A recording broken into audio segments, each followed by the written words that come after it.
ഇതുപോലൊരു നൈറ്റി നിങ്ങൾക്ക് തയ്ക്കാൻ ആഗ്രഹമില്ലേ? നിങ്ങൾക്ക് ഉപയോഗിക്കാനോ മറ്റുള്ളവർക്ക് തയ്ച്ചു കൊടുക്കാനോ ഒക്കെ തയ്ച്ച് വരുമാനം ഉണ്ടാക്കുന്നവർക്കൊക്കെ തയ്ച്ചു കൊടുക്കാൻ പറ്റുന്ന ഒരു മോഡലാണ്. എന്നാൽ നല്ല എളുപ്പവുമാണ്. ഒരു സാധാരണ ഒരു യോക്ക് പ്ലേറ്റഡ് നൈറ്റിയാണിത്. സാധാ യോക്ക് പ്ലേറ്റഡ് നൈറ്റി.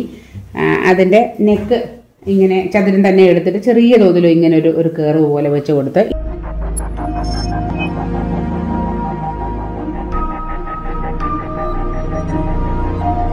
നമ്മുടെ നൈറ്റിയുടെ ഫ്രണ്ട് പാർട്ടാണ്. ഫ്രണ്ട് പാർട്ട് ഞാൻ കട്ട് ചെയ്തിരുന്നല്ലോ. ഈ രണ്ട് പാർട്ടും നമ്മൾ ലൈനിങ് വെച്ച് അറ്റാച്ച് ചെയ്യും. ലൈനിങ് എന്ന് പറഞ്ഞാൽ ഇതിനെനിക്ക് അടി വെക്കാൻ അതേ കളർ കിട്ടി. മറ്റേ ഞാൻ വേറെ തുണിയാണ് വെച്ചേക്കുന്നത്. എന്നിട്ട് ഞാനിത് കണ്ടോ, ഇത് റെഡിമെയ്ഡ് കിട്ടുന്ന പൈപ്പിംഗ് വെക്കാനുള്ള ഇതാണ്. അത് വെച്ച് നമുക്ക് ഇങ്ങനെ തയ്ച്ചെടുക്കാം. നോക്കിക്കേ എങ്ങനെ തയ്ക്കുന്നു നോക്കിയേ. അതിൻ്റെ മറുവശമാണ് നമ്മൾ വെച്ചാണ് അടിക്കുന്നത്. അപ്പം ഞാൻ ഇവിടുന്ന് അങ്ങ് തുടങ്ങുന്നേ ഉള്ളൂ. ഇത് മറ്റേത് ഞാൻ നേരെ മുകളിൽ തന്നെ അടിച്ചായിരുന്നു. കണ്ടല്ലോ വെച്ചിട്ട് നമ്മൾ ആ ചതുരക്കഴുത്ത റൗണ്ട് കഴുത്ത നിങ്ങളെ കാണിച്ചിരുന്നു ഞാൻ യൂ കഴുത്ത്. പക്ഷെ അതിൻ്റെ ഇവിടെ വരുമ്പോൾ ഈ ഭാഗം വരുമ്പോൾ ചെറിയ തോതിലൊരു സ്വല്പം വെട്ടിക്കളഞ്ഞ് ഒന്ന് ഇച്ചിരി കയറുവാക്കി വെച്ചിട്ടുണ്ടേ. അങ്ങനെയാണ് തയ്ക്കുന്നത്. അത് നിങ്ങൾക്കത് ഫിനിഷ് ചെയ്യുമ്പോൾ അത് കാണുമ്പോൾ മനസ്സിലാവും. എന്നിട്ട് നമ്മൾ വളരെ സാവകാശം ഈ വളഞ്ഞ ഭാഗം നിർത്തി തയ്ക്കാൻ കൊടുക്കണം. പെട്ടെന്ന് തയ്ച്ചു പോകരുത്. നമ്മൾ പൈപ്പിംഗ് വെക്കുന്ന അതേ ലാഘവത്തിലാണ് തയ്ച്ചു പോകുന്നത്. എന്നിട്ട് നമുക്കിതിങ്ങനെ തയ്ക്കാം. ഇത് മേടിക്കാൻ കിട്ടുന്നതാണ്. ഇതിന് വലിയ വിലയൊന്നുമില്ല. അതുകൊണ്ട് ഇത് തിരിച്ചിടുമ്പോഴാണ് അവിടെയാണ് ആ നല്ല പൈപ്പിങ്ങിൻ്റെ ഭാഗം കാണുന്നത്. അത് നമ്മൾ ആ പൈപ്പിംഗ് തയ്ച്ചതിൻ്റെ ബാക്കി അകത്തോട്ടാക്കി ഇതിൻ്റെ സൈഡിലൂടെ നമുക്ക് എന്തേലും അളവ് വേണോ അത്രയും ഭാഗത്തൂടെ അരികിലൂടെ നമുക്ക് അടിച്ചു വരാം. നമ്മൾ പൈപ്പിംഗ് വെക്കുന്ന അതേ ഓർമ്മ ചിന്തിച്ചാൽ മതി. ഇത് എളുപ്പമുണ്ടെന്ന് മാത്രം. ഇതിനൊട്ടും വിലയുള്ളതല്ല കേട്ടോ. ചെറിയ വിലയ്ക്കാൻ കണ്ട് ഞാൻ മേടിച്ച് വെച്ചിരുന്നത്. എന്നിട്ട് നമ്മൾ ഒന്നുകൂടെ അതിൻ്റെ അരികിലൂടെ അടിക്കണം. എന്നാലേ ഇതിൻ്റെ നമ്മൾ അകത്തോട്ട് ഇത് കള്ളത്തരത്തിലുള്ള പൈപ്പിങ്ങാണ് കേട്ടോ. ശരിക്കുള്ളതാണെങ്കിൽ വേറൊരു പീസ് വെച്ചിട്ട് നമ്മൾ തിരിച്ചടിക്കണം. ഞാനിത് എളുപ്പത്തിൽ ചെയ്ത് കണ്ടോ. ഇത് അടുത്ത പീസ്. 2 പീസ് ഞാനിങ്ങനെ തയ്ച്ചെടുത്തു. എന്നിട്ട് ഇതിൻ്റെ നടുക്ക് ഞാൻ ഒരു പീസ് തുണി മടക്കിയിട്ട് അതേലോട്ട് ഇത് രണ്ടും കൂടെ അറ്റാച്ച് ചെയ്തേക്കുക. കണ്ടോ, അതൊരു മണ്ടത്തരം പറ്റിയതാണ്. അത് കാണിക്കാൻ പറ്റിയില്ല. ഇനി നമ്മൾ ബായ്ക്ക് നമുക്ക് തയ്ക്കണ്ടേ. ബായ്ക്ക് തയ്ക്കാൻ വേണ്ടി എനിക്കൊരു ചെറിയ പീസ് അടിയിൽ നിന്ന് മിച്ചം വന്നിരുന്നല്ലോ. അതിൻ്റെ 2 ക്രോസ് പീസ് നമ്മൾ കട്ട് ചെയ്തെടുത്തു. ക്രോസ് പീസ് വെക്കുന്നതും തയ്ക്കുന്നതും എല്ലാം ഞാൻ വീഡിയോയിൽ ഇട്ടിട്ടുണ്ട്. സ്പീഡിൽ ഇതങ്ങ് പോവുകയാണേ. ഒത്തിരി ഇങ്ങനെ കാണിച്ചുകൊണ്ട് നിൽക്കുന്നില്ല. 2 അരികും കട്ട് ചെയ്ത് കളഞ്ഞിട്ട് നമുക്ക് ആ തയ്യൽ തുമ്പ് അങ്ങോട്ടും ഇങ്ങോട്ടും ആക്കണം. എന്തിനാ ഇങ്ങനെയൊക്കെ ചെയ്യുന്നറിയോ? നമ്മുടെ ബാക്ക് സൈഡ് ക്രോസ് പീസ് വെച്ച് തിരിച്ചടിക്കുമ്പം വൃത്തിയായിട്ടിരിക്കണമെങ്കിൽ നല്ലതായിട്ട് തന്നെ പൈപ്പിംഗ് തുണി വെച്ച് തയ്ക്കണം. അത് വന്നിട്ട് നമ്മൾ ആ തുണി 2ആയിട്ട് മടക്കിയിട്ട് നമുക്കൊരരികിലൂടെ ഒരേ അളവിൽ വെച്ച് തയ്ച്ചു പോകാം. ഒരേ അളവിലായിരിക്കണേ, എന്നാലേ വൃത്തിയായിട്ട് കിട്ടത്തുള്ളേ. അതുകൊണ്ടാണ്.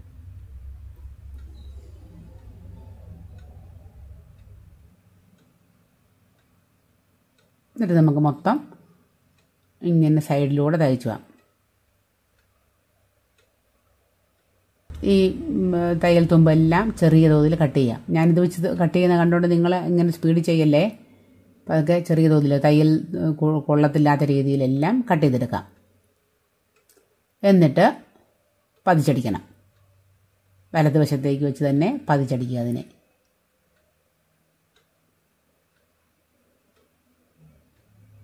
പക്ഷേ ഇപ്പം ഞാൻ ഇതിനെ തിരിച്ച് വെച്ച് തയ്ക്കത്തില്ല. കാരണം എന്നാൽ നിങ്ങൾക്കറിയാമല്ലോ. ഇനി നമുക്ക് ഇതിലോട്ട് നമ്മൾ തയ്ച്ച് വെച്ചിരിക്കുന്ന ഫ്രണ്ട് പാർട്ട് കണ്ടോ. ഫ്രണ്ട് പാർട്ടിൻ്റെ ഒരു വശത്ത് ഞാൻ ഈ കളറുള്ള തുണിയാണ് പഠിപ്പിച്ചേക്കുന്നത്. എന്നിട്ട് അതിനെ അടിക്കുമ്പോൾ എന്ത് ചെയ്യും? ഇപ്പോൾ തയ്ച്ച ക്രോസ് പീസ് എൻ്റെ മുമ്പോട്ട് വെച്ചിട്ട് തയ്ക്കും. ഇത് നിങ്ങൾക്കറിയാമല്ലോ, നമ്മൾ ഷോൾഡർ ഒളിപ്പിച്ച് തയ്ക്കാൻ. ഇത് ഒളിപ്പിക്കാനൊന്നുമില്ല. ഒരു കുഞ്ഞൊരു പൊടിക്കൊരളവേ ഉള്ളൂ. അതിനെ അങ്ങനെ തിരിച്ച് വെച്ച് തയ്ച്ചാൽ അതിൻ്റെതായ വൃത്തിക്കിരിക്കും. അങ്ങനെ 2 വശവും നമുക്ക് തയ്ച്ചെടുക്കാം. കണ്ടോ, ഞാനിതിന് നടുക്കൊരു തുണി വെച്ച് പിടിപ്പിച്ചേക്കുന്നത് നിങ്ങൾ കണ്ടോ. ഒരു തുണി 2ആയിട്ട് മടക്കിയിട്ട് അതിനെ നടുക്കോട്ട് വെച്ചിട്ട് നമ്മൾ അടിച്ചു പിടിപ്പിച്ചേക്കുക. കഴുത്തിൻ്റെ കാര്യമാണ് പറയുന്നത്. ഫ്രണ്ട് കഴുത്തിൽ ഇന്ന് കാണിക്കാൻ പറ്റിയില്ലെന്ന് പറഞ്ഞില്ലേ. അതുകൊണ്ട് നിങ്ങളിവിടെ ശ്രദ്ധിച്ചോണോ. നമുക്ക് എത്രയും അകലം കഴുത്തിന് വേണോ അത് തീരുമാനിച്ച് നമുക്കത് ചെയ്യാം. അങ്ങനെ 2 വശവും 2 അടുപ്പ് വീതം അടിച്ചെടുത്തു. എന്നിട്ട് ആ 2 ഷോൾഡറിൻ്റെ സൈഡിൽ കട്ടിയുള്ള ഭാഗം നമ്മളങ്ങ് കട്ട് ചെയ്ത് കളയണം. എന്നിട്ട് നമ്മളിതിനെ നിവർക്കുമ്പം നമുക്ക് വൃത്തിയായിട്ട് കിട്ടും. എന്നിട്ടാണ് നമ്മൾ കണ്ടോ ഇവിടെ നിന്ന് നമ്മൾ അടിച്ച് ബാക്കിലോട്ട് പോവുക. അപ്പോൾ നല്ല പെർഫെക്റ്റ് ആയിട്ട് നല്ല തയ്യൽ കടയിലൊക്കെ നമുക്ക് തയ്ച്ച് കിട്ടുന്ന പോലെ, നല്ല തയ്യൽ കടയിലല്ല നമ്മൾ മേടിക്കുകയല്ലേ അതുപോലെ ഇരിക്കും. റെഡിമെയ്ഡ് മേടിക്കുന്ന പോലെ വൃത്തിയായിട്ടിരിക്കും. ഈ പലർക്കും ക്രോസ് പീസ് വെച്ച് കഴുത്ത് അടിക്കുമ്പം വൃത്തിയാകാത്തതിൻ്റെ കാര്യം ഏതാ കറക്റ്റ് അളവായിരിക്കണം, നല്ല ക്രോസ് ആയിരിക്കണം, അകം കട്ട് ചെയ്ത് കളയണം. ഇതൊക്കെയാണ് ശ്രദ്ധിക്കേണ്ടത്. ഇപ്പം നമ്മുടെ കഴുത്ത് നോക്കി എല്ലാം നല്ലതായി കിട്ടിയില്ലേ. ഇനി നമുക്ക് സ്ലീവിൻ്റെ അരികൊന്ന് അടിച്ചു വെക്കാം. സ്ലീവ് അധികം എടുത്തിട്ടില്ല, ആകെ 7 7.5 എടുത്തിട്ടില്ല. അതുകൊണ്ട് ഞാൻ തേരാണല്ലോ സൈഡ്, കരഭാഗമായതുകൊണ്ട് ജസ്റ്റ് ഒരു മടക്കി ഒന്ന് അടിച്ചെടുക്കുക. അതിൻ്റെ ആവശ്യമുള്ളൂ. 2 പീസ് നമുക്ക് അങ്ങനെ അങ്ങ് തയ്ച്ചെടുക്കാം.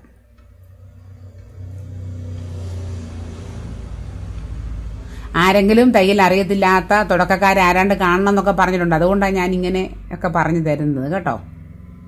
ആ ഫ്രണ്ട് കഴുത്ത് എനിക്ക് ഇച്ചിരി വിശദമായിട്ട് കാണിക്കേണ്ടതായിരുന്നു, പക്ഷേ കാണിക്കാൻ പറ്റിയില്ല. എന്തോ വീഡിയോ അത് കോള് വല്ലതും വന്ന് പോയതാണോ എന്തോ, ഒരു കുറച്ച് ഭാഗം നഷ്ടപ്പെട്ടു പോയി.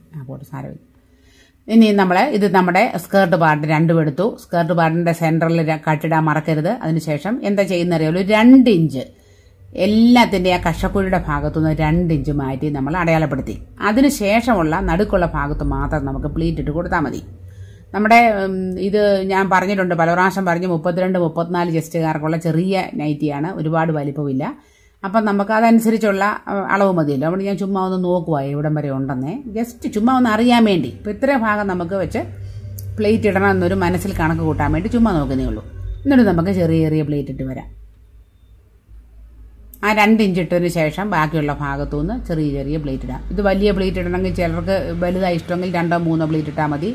ചെറുതായി ഇഷ്ടമുള്ളവർക്ക് 6 7 പ്ലേറ്റ് ഇടാനുള്ളത് കിട്ടും.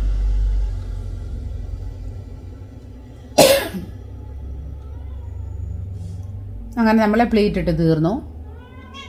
ഇവിടെ നമുക്ക് വലിയ അളന്നൊന്നും നോക്കണ്ട. അയ്യോ, ഇപ്പോഴാണ് ഒരു കാര്യം ഓർത്തത്.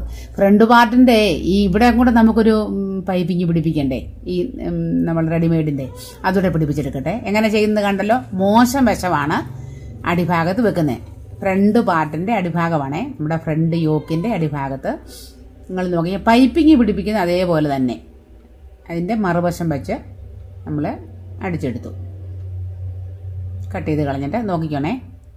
തിരിച്ചിടുമ്പം കണ്ടോ, തിരിച്ചിടുമ്പം പൈപ്പിങ് നമ്മൾ മടക്കി വെക്കുന്ന പോലെ തന്നെ തിരിച്ചിടുമ്പം ആ നല്ല നമുക്ക് കാണാൻ കൊള്ളാവുന്ന ആ ഭാഗം വരും. അവിടെ വെച്ച് ചേർത്ത് നമ്മൾ അടിച്ചെടുക്കണം. കറക്റ്റ് അതേ കൂടെ അടിക്കണേ. ഈ വെള്ള പൈപ്പ് തുണിയെ കയറിക്കൊള്ളരുത്, കൊണ്ടാൽ അതിൻ്റെ ഷേപ്പും പോകും, നമുക്ക് ആ അളവും കിട്ടാതെ വരും. കട്ടിയുള്ള ഭാഗത്തോടൊക്കെ വരുമ്പോൾ മെഷീൻ എൻ്റെ നൂലൊക്കെ പൊട്ടിച്ച് കളയുന്നത്, ആ പൊട്ടിയില്ല. ഇപ്പം നോക്കിക്കേ, ഫിനിഷായി, നല്ലതായിട്ട് കിട്ടിയില്ലേ. നോക്കിക്കേ. ഇനി നമുക്ക് ഇപ്പോൾ തയ്ച്ച് വെച്ച ഫ്രണ്ട് പാർട്ട് നമ്മൾ ഞുറിച്ച് പ്ലീറ്റ് ഇട്ട് വെച്ച ഫ്രണ്ട് പാർട്ടിലേക്ക് നമ്മൾ തയ്ക്കുക. നമ്മളിതെങ്ങനെ അറ്റാച്ച് ചെയ്യുന്ന അറിയാവോ? നമ്മൾ ഫ്രണ്ട് യോക്ക്, അതായത് റൗണ്ട് പ്ലേറ്റഡ് യോക്കിൻ്റെയൊക്കെ യോക്ക് തയ്ച്ചതിന് ശേഷം നമ്മൾ ഇങ്ങനെയല്ലേ കയറ്റി കൂട്ടിച്ചേർക്കുന്നത്, കണ്ടോ? അതുപോലെ വേണം അത് തയ്ക്കാനേ.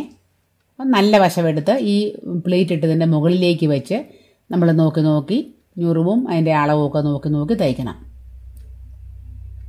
ആ സെൻറ്റർ ഭാഗം രണ്ടും തമ്മിൽ ചേർത്ത് വെച്ചിട്ട് നമുക്ക് അങ്ങ് അടിച്ചു പോകാം. അടിക്കുന്നത് ഇതിലോട്ടായിരിക്കണം. മുമ്പ് ഞാൻ പൈപ്പിങ് ചേർത്തടിച്ചില്ലേ, ആ അടിപ്പിൽ കൂടെ തന്നെ കറക്റ്റായിട്ട് അടിക്കണേ. ഇവിടെ വന്നപ്പം ഒരു സ്വല്പം വലിപ്പം കൂടുതലുള്ളതുകൊണ്ട് ഞാൻ എന്ത് ചെയ്തു, ഒരു ചെറിയൊരു ഞൂറ് കൂടെ ആഡ് ചെയ്ത് കൊടുത്ത് ഫിനിഷ് ചെയ്തു. ഇനി നമ്മൾ എന്ത് ചെയ്യണം, ഒരടിപ്പല്ലേ ആയുള്ളൂ, നമുക്കിനി അതിൻ്റെ തൊട്ട് മുകളിലൂടെ ഒരു സ്വല്പം കൂടെ കയറ്റി ഒരു പ്രഷർ ഫുഡിൻ്റെ ആ പകുതിയുടെ വലിപ്പം വെച്ച് നമുക്ക് ഒരു അടിപ്പ് കൂടെ അടിക്കാം. അപ്പം നല്ല വൃത്തിയായിട്ടിരിക്കും. ഇത്രയും പണി കഴിഞ്ഞു. കാണിക്കാം നിങ്ങളെ ഞാൻ. കണ്ടോ, ഫ്രണ്ട് വർക്ക് കഴിഞ്ഞു. ഇഷ്ടപ്പെട്ടോ നിങ്ങൾക്ക്? ഇങ്ങനല്ലേ നമുക്ക് തയ്ച്ചെടുക്കണ്ടേ? അപ്പോൾ അതിൻ്റെ പണിയെല്ലാം തീർന്നു. ഇനി നമുക്ക് ബാക്ക് പാർട്ട് അറ്റാച്ച് ചെയ്യാം. ബാക്ക് പാർട്ട് അറ്റാച്ച് ചെയ്യാൻ പറഞ്ഞു തരേണ്ട കാര്യമില്ല, ഉണ്ടോ? ബാക്ക് പാർട്ട് മുമ്പത്തെ പോലെ തന്നെ പ്ലേറ്റ് ഇടാം. നമുക്കേ മുമ്പത്തേതുപോലെ തന്നെ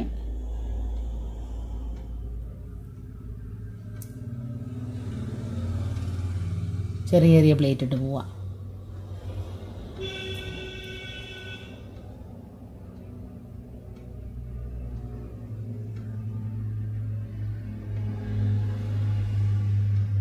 സെൻട്രൽ ഭാഗത്തുനിന്ന് അങ്ങോട്ടും ഇങ്ങോട്ടും ഒരേ അളവിലായിരിക്കണം എന്ന് മാത്രം, ഒത്തിരി വരരുത്. ഇനി നമ്മളെങ്ങനെ ഇത് അറ്റാച്ച് ചെയ്യാൻ പോകുന്നത്? മുമ്പത്തെ പോലെ അല്ലല്ലോ, ഇപ്പോഴത്തെ ബാക്ക് സൈഡിൽ പൈപ്പിംഗ് ഇല്ലാത്തതുകൊണ്ട് നമുക്ക് സാധാരണ ചെയ്യുന്ന പോലെ നല്ല വശം ചേർത്ത് ചെയ്യാം. ഇതിൻ്റെയും നടുക്ക് സെൻറ്ററിലൊരു കട്ടിട്ടിട്ട് നമുക്ക് ചുമ്മാ നോക്കാം കറക്റ്റ് ആകുമോ നോക്കിയിട്ട് ചെയ്യുന്നതാണ് എപ്പോഴും നല്ലത്. ഇവിടെ കുഴപ്പമില്ല, കറക്റ്റാണ്. അപ്പം നമുക്ക് ഇവിടെ നിന്ന് അടിച്ചു പോകാം. അപ്പുറത്ത് വരുമ്പോൾ എന്തെങ്കിലും വ്യത്യാസം ഉണ്ടെങ്കിൽ നമുക്ക് അഴിച്ചു കൊടുക്കുകയോ അല്ലെങ്കിൽ പ്ലീറ്റ് കൂടുതലിട്ട് കൊടുക്കുകയോ ചെയ്താൽ മതി. ഒരു 1/2 ഇഞ്ച് 1/4 ഇഞ്ച് കാലിനും അരയ്ക്കും ഇടയ്ക്ക് ഗ്യാപ്പിട്ട് നമുക്കങ്ങ് തയ്യൽ തുമ്പ് വിട്ട് തയ്ച്ചു പോകാം. ഇവിടെ വന്നപ്പോൾ നിങ്ങൾ നോക്കിക്കേ, ആരാ കൂടുതൽ? യോക്ക് പാർട്ടാണ്. അതുകൊണ്ട് ഞാൻ എന്ത് ചെയ്തു, ഒരു ചെറിയ ഞൊറിവ് അഴിച്ചിട്ട് കൊടുത്തു. അപ്പോൾ കറക്റ്റായിട്ട് വന്നു. ഇനി നമുക്ക് ഒന്നുകൂടെ അടിക്കണേ, ഇങ്ങനെ മുകളിലൂടെ ഒന്നുകൂടെ അടിക്കണം. അപ്പോഴാണ് കഴിഞ്ഞു ഇല്ലേ. ഇപ്പം 2 അടിപ്പായി. ഏതാ? ഒന്ന് പതിച്ചടിച്ചു, പിന്നെ ഒന്ന് മുമ്പ് ഞാൻ പറഞ്ഞ പോലെ പ്രഷർ ഫൂട്ടിൻ്റെ അതേ വലിപ്പത്തിൽ ഒരടിപ്പൂടെ അടിക്കും. അങ്ങനെ 2 ഇപ്പം മൊത്തത്തിൽ 3 അടിപ്പ് അവിടെ വന്നിട്ടുണ്ട്. തുണി കീറിയാലും നമ്മുടെ തയ്യൽ വിട്ടു പോകരുത്. ഇനി നമുക്ക് എന്ത് ചെയ്യണം? സ്ലീവ് അറ്റാച്ച് ചെയ്യണം. സ്ലീവ് അറ്റാച്ച് ചെയ്യുന്നതിന് മുമ്പ് ഒരു കാര്യം ശ്രദ്ധിച്ചേ. ഇത് കണ്ടോ, ആ കൈക്കുഴിയുടെ ഭാഗത്തുനിന്ന് ഞാനൊരു 1.5 ഇഞ്ച് വെട്ടിക്കളഞ്ഞു. ഏതാ? അരിക് തേര് ഭാഗം. കാരണം നമ്മൾ 9 ഇഞ്ചേ കൈ എടുത്തിട്ടുള്ളൂ. കാരണം നമ്മൾ ചെറിയൊരു നൈറ്റിക്ക് വേണ്ടിയല്ലേ നമ്മൾ അളവെടുത്തേക്കുന്നത്. പക്ഷേ ഇത് സത്യത്തിൽ ഇങ്ങനെ തയ്ച്ചു വന്നാൽ നല്ല വലിപ്പമുള്ള നൈറ്റിയായിട്ട് മാറും. നമുക്ക് അതിൻ്റെ ആവശ്യമില്ല. കൈ 9, 9.5, 10 എടുത്തിട്ടുണ്ടെങ്കിൽ നമുക്ക് വെട്ടിക്കളയണ്ടായിരുന്നു. ഇത് 9 ഉള്ളൂ. അതുകൊണ്ടാണ് ഞാൻ അരികിൽ നിന്നൊരു 1 ഇഞ്ച് നീക്കിക്കളഞ്ഞിട്ടുണ്ടേ, വെട്ടിക്കളഞ്ഞിട്ടുണ്ട്. ഇവിടെ ഈ കൈ പിടിക്കുന്ന ഈ ഭാഗത്തെ തേര് വശത്തു നിന്ന് അതിൻ്റെ ആവശ്യം നമുക്കുള്ള. അതുകൊണ്ടാണേ. എന്നാലും ഇതൊരു 32, 34, 36 ചെസ്റ്റ് അളവ് ഉള്ളവർക്ക് വരെയും കൊള്ളാവുന്ന ഒരു നൈറ്റി ആയിരിക്കും. 2 പ്രാവശ്യം അടിക്കാം. അപ്പോൾ എപ്പോഴും ഇങ്ങനെ സെൻറ്ററിൽ നിന്ന് തയ്ച്ചു പോകുന്നത് നല്ലതേ, ഒരരികിൽ നിന്ന് അടിക്കാതെ. കണ്ടോ? അപ്പോൾ കറക്റ്റായിട്ട് വന്നിട്ടുണ്ട്. ഇനി അഥവാ നിങ്ങൾ തയ്ക്കുമ്പം അവിടെ ഒരു 1/2 ഇഞ്ചോ 1 ഇഞ്ചോ വേരിയേഷൻ വന്നാലും നമുക്കൊന്നും നമ്മുടെ നൈറ്റിക്ക് പ്രശ്നം വരത്തില്ല, പിടുത്തമൊന്നും വരത്തില്ല കേട്ടോ. അത് ഓർത്തോണം. ഒന്നുകൂടെ അടിച്ച് ഫ്രണ്ടിലോട്ട് കൊണ്ടുവരട്ടെ. തുടങ്ങിയെടുത്ത് കൊണ്ട് നിർത്താം, എങ്കിലേ 2 അടി പാകത്തുള്ളൂ. ഇനി നമുക്ക് എന്ത് ചെയ്യണം? കൂട്ടിപ്പിടിപ്പിച്ചേക്കാം. പണി തീർന്നു. കണ്ടോ?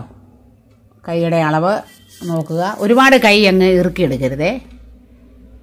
ഒരു ഹൊത്തിന് ഞാനങ്ങ് തയ്ച്ച് കൂട്ടിച്ചേർത്ത്. കണ്ടോ? ഇവിടുന്ന് ഞാൻ കട്ട് ചെയ്ത് കളഞ്ഞേക്കുന്നത് കണ്ടോ? നിങ്ങൾ തേര് ഭാഗത്തിൻ്റെ അവിടെ നിന്ന് കുറച്ച് കട്ട് ചെയ്ത് കളഞ്ഞ കണ്ടോ? ഇനി നമുക്കിത് കൂട്ടിച്ചേർത്ത് ഫുള്ളടിക്കാം. 2 അടിപ്പ് അടിക്കണം. അടുത്ത കൈ കൂട്ടി പിടിപ്പിക്കുന്നത് കാണിക്കുന്നില്ല, ഇത് മാത്രമേ കാണിക്കുന്നുള്ളൂ. ഇത് 2 അടിപ്പ് അടിക്കണം. അതിന് ശേഷം അടിയും കൂടെ നമുക്ക് മടക്കി അടിക്കണം.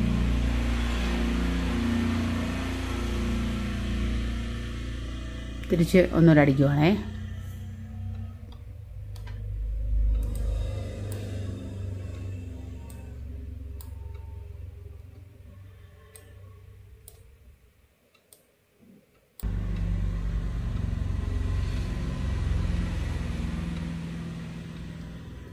അടിഭാഗവും നമുക്ക് ഇതുപോലെ 1/2 ഇഞ്ച് മടക്കി 1/2 ഇഞ്ചോടെ മടക്കി തയ്ച്ചെടുക്കാം.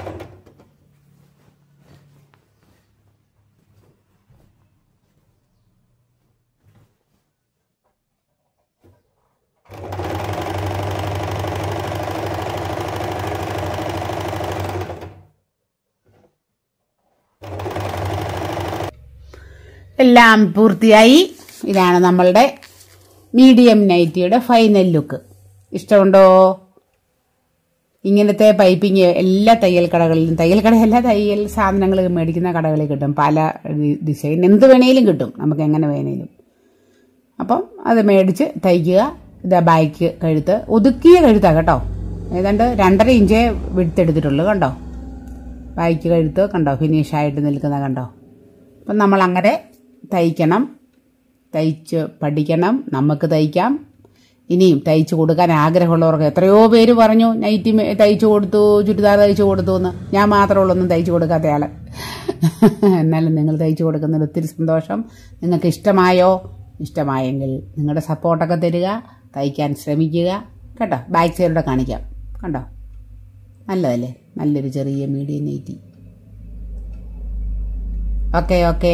അപ്പോൾ നിങ്ങളുടെ തന്നുകൊണ്ടിരിക്കുന്ന സപ്പോർട്ടിനും വാച്ച് ചെയ്യുന്നതിനും ഒരുപാട് നന്ദി.